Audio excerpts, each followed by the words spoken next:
What a dick punch.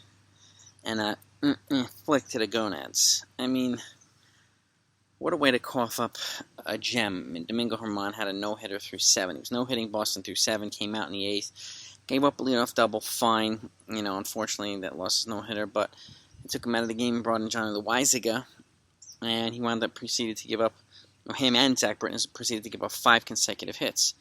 And the Boston Red Sox scored 5 runs in the bottom of the 8th to go up 5-4, and then they shut the Yankees down in the 9th. Giancarlo Stanton did get a really hard base hit in the 9th, but Red Sox wound up winning 5-4. So this is another example, again, the bullpen imploding after a gem by a starting pitcher. And just to put it in perspective, this particular series against the Boston Red Sox, the Yankees starting rotation, Montgomery, Cole, Taillon, and Germán, even though Cole had the roughest game. And the roughest game meaning he gave up 3 runs. And people think he was like falling off a cliff and he collapses. He gave up 3 runs, okay? So let's keep that in perspective too. And he's 10-5 with a 2.75 ERA, 166 strikeouts right now, leads of the major leagues in strikeouts. So let's keep that in perspective too, because he's going to wind up with almost 300 strikeouts and probably close to 20 wins.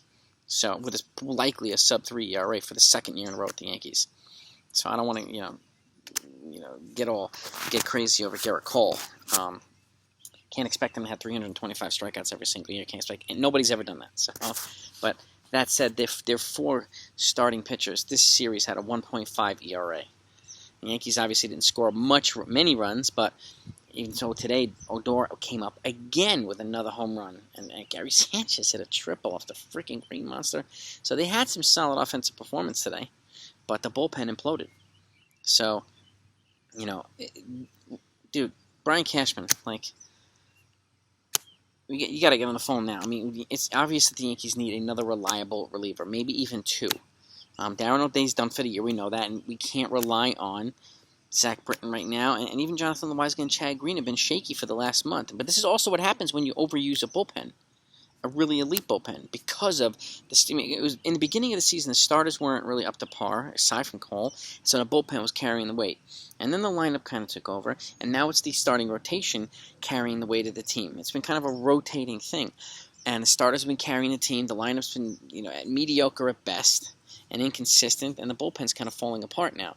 So, but that said, they still need, if I were them, okay, and I've said this repeatedly, a left-handed bat, a relief pitcher, and a starting pitcher. But with the way that Greg Allen and Estevan Florial have performed, I would actually consider bypassing a left-handed bat unless it's a really solid one, like a Ketel Marte or Brian Reynolds. And I've mentioned these 2. I would not be giving up a bunch of people for Joey Gallo because he's not going to make enough of a difference by himself. So I would be playing Allen and Florial on a regular basis, and then focusing on 2 relief arms. And I would do whatever I could to bring in Rich Rodriguez and Craig Kimbrell. Even if Cubs ate some of their salary, the Yankees give up a little bit better prospect package. And Pirates have even said today that they're willing to move Tyler Anderson. Not a sexy name, but they're not going to get Max Scherzer. Let's be real. I'd be shocked if the Yankees got Max Scherzer. I think the Dodgers are going to wind up getting him if there's they have more clarity on the Trevor Bauer situation. So, and again, they're a top 5 farm. They can get him. But if you do whatever they can to get a Rich Rodriguez, if they plan on trying to get the second wild card, which becomes less likely by the week, especially after losses like this, we're just crushing heading into Tampa now.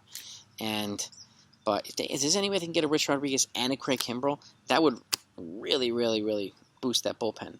And you can bring in a Tyler Anderson if you can. So you do a multiplayer trade with Pittsburgh. Adam Frazier would be a nice get, but I don't know if he's as necessary now with Greg Allen and Florial playing well. So you shift the focus. And Tyler Anderson's not going to cost much. He'll cost a hell of a lot less than Adam Frazier, but obviously Rich Rodriguez will cost a good amount, and so would Kimbrell, but Kimbrell's got a large salary, so he might not cost as much, even though he's super elite. So that's what I would do right now with the way that things are changing. I'd go after Kimbrell and Rich Rodriguez and try to get a starter. If you can't get a more high-end starter, then you go for Tyler Anderson. At least you have another dependable starter in the rotation and 2 elite, more fresh elite arms in the bullpen.